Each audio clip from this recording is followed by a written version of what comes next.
അപ്പോൾ നമ്മൾ കഴിഞ്ഞ വീഡിയോയിൽ കൊലുമ്പനെ കണ്ടുപിടിക്കാനായിട്ട് ജന്മിമാരും ഒക്കെ ആയിട്ട് ബ്രിട്ടീഷുകാരും ഒക്കെ അന്വേഷിച്ച് നടക്കുന്നിടം വരെയല്ലായിരുന്നു എത്തിയേ. അപ്പോൾ ഇങ്ങനെ ഇവർ കൊലുമ്പനെ അന്വേഷിച്ച് നടന്ന് കൊലുമ്പൻ്റെ കുടിയിൽ ചെന്നു. അദ്ദേഹം ഒരു ആദിവാസി യുവാവായിരുന്നു. അദ്ദേഹത്തിനൊരു കുടുംബമൊക്കെ ഉണ്ടായിരുന്നു.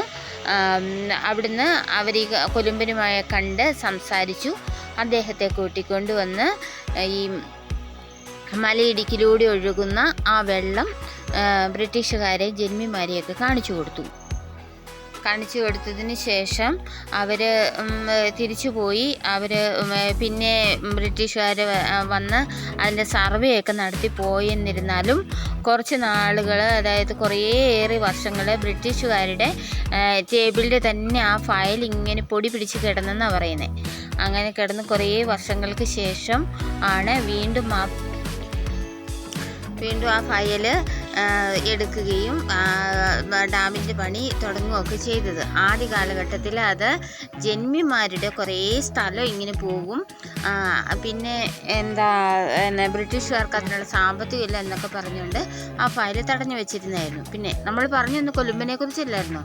അതിനുശേഷം ആ കൊലുമ്പനെ ആരും കണ്ടിട്ടില്ല എന്നാണ് പറയുന്നത്. ജന്മിമാരും ബ്രിട്ടീഷുകാരും എല്ലാം കൂടി അദ്ദേഹത്തെ കൊന്നുകളഞ്ഞെന്നുള്ള ഒരു കഥയും നമുക്കിടയിൽ ഇങ്ങനെ പ്രചരിക്കുന്നുണ്ട്. എന്തായാലും അതിനുശേഷം അദ്ദേഹത്തെ ആരും കണ്ടിട്ടില്ല. പിന്നെ ചിലർ പറയുന്നുണ്ട് ഇദ്ദേഹം ബ്രിട്ടീഷുകാരുടെ കൂടെ തന്നെ ഉണ്ടായിരുന്ന ഒരു സേനാപതിയായിരുന്നോ വൈസ്രോയി ആയിരുന്നോ ഒക്കെ പറയുന്നു. അദ്ദേഹം അത് കഴിഞ്ഞിട്ട് അങ്ങോട്ട് തന്നെ അവരുടെ നാട്ടിലേക്ക് തന്നെ തിരിച്ചു പോയെന്നൊക്കെ. എത്രയൊക്കെ ആണേലും ഇപ്പോഴും ഇടുക്കിയിലെ ജനങ്ങൾക്കിടയിൽ ആ കൊലുമ്പനും കൊലുമ്പൻ്റെ ആളുകളും അതുപോലെ അദ്ദേഹത്തിൻ്റെ സ്മാരകം, അതാണ് ഏറ്റവും പ്രധാനം. വെള്ളപ്പാറയിൽ ചെന്ന് കഴിഞ്ഞാൽ നമുക്ക് കൊലുമ്പൻ്റെ സ്മാരകം കാണാൻ പറ്റും.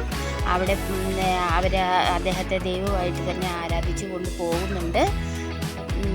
പിന്നെ ബാക്കി കഥകളൊക്കെ നമുക്ക് നമ്മുടെ അടുത്ത വീഡിയോയിൽ കാണാം. ഇനി നമുക്ക് പറയാനുള്ളതെന്ന് പറഞ്ഞാൽ ഡാം പണി എന്ന് ആരംഭിച്ചു, എങ്ങനെയാണ് ഇതിൻ്റെ പ്രാരംഭ നടപടികൾ എന്നിങ്ങനെയുള്ള കാര്യങ്ങളെക്കുറിച്ചൊക്കെ നമുക്ക് നമ്മുടെ അടുത്ത വീഡിയോയിൽ പറയാം.